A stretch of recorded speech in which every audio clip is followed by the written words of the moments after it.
chapter 21, verse 1 through 34. The Lord visited Sarah as he had said, and the Lord did for her as he had promised. For Sarah became pregnant, bore Abraham a son in his old age. At the set time, God had told him. Abraham named his son whom Sarah bore to him Isaac. And Abraham circumcised his son Isaac when he was 8 days old, as God commanded him. Abraham was 100 years old when Isaac was born. And Sarah said, God made me to laugh. All who heard will laugh with me.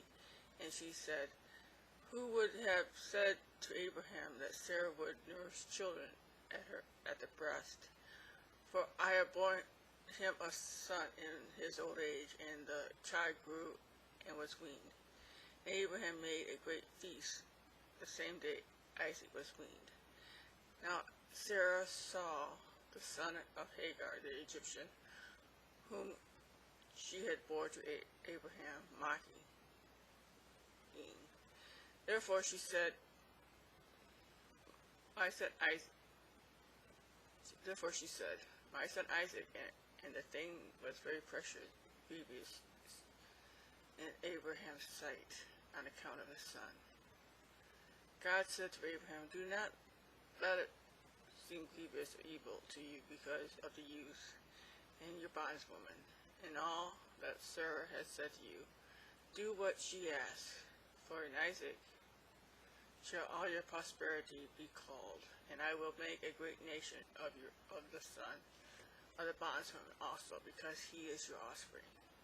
So Abraham rose early in the morning and took bread and a bottle of water and gave them to Hagar, putting them on her shoulders.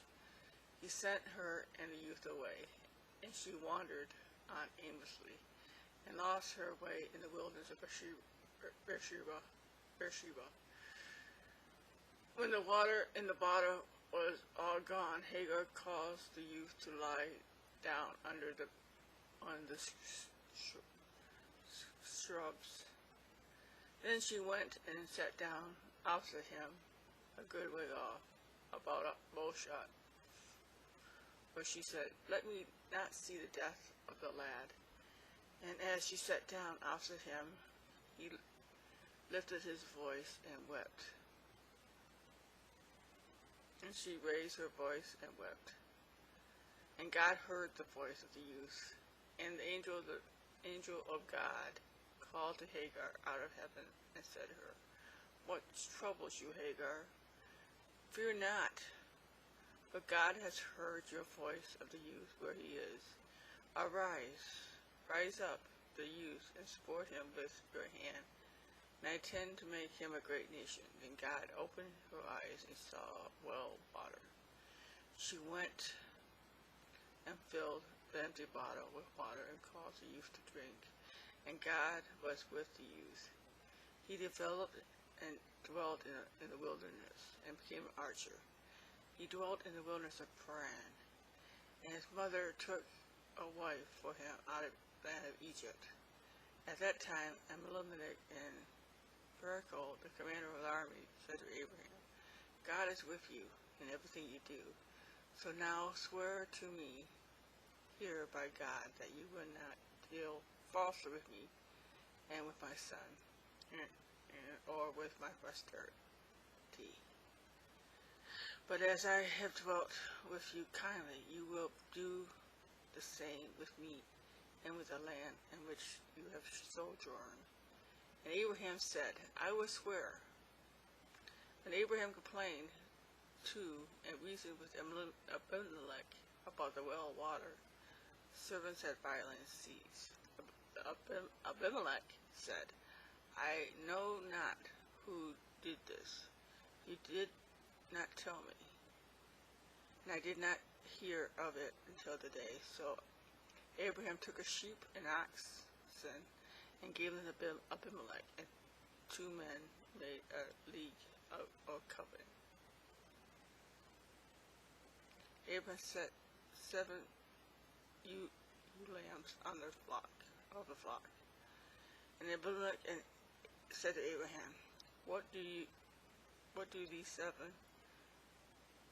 witnesses for me that I dug this well? Therefore, there's a place that was called Beersheba. Well, because commander army returned to the land of Philistines. Okay? Both parties swore oath, and they made a covenant of Beersheba. And Elimelech and Phicol, the Philistines, the Beersheba called there a place called there on the name of the Lord, the eternal God. And Abraham sojourned to Philistine many days. No matter what we do, God is always watching us. He keeps us safe. And He keeps His promises, no matter what. God loves us so much.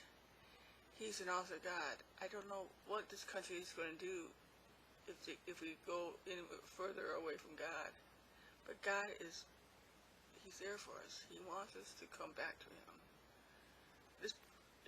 Just come. So, and no matter what we do, God keeps His promises. And keep looking up, keep trusting God. He loves us so much.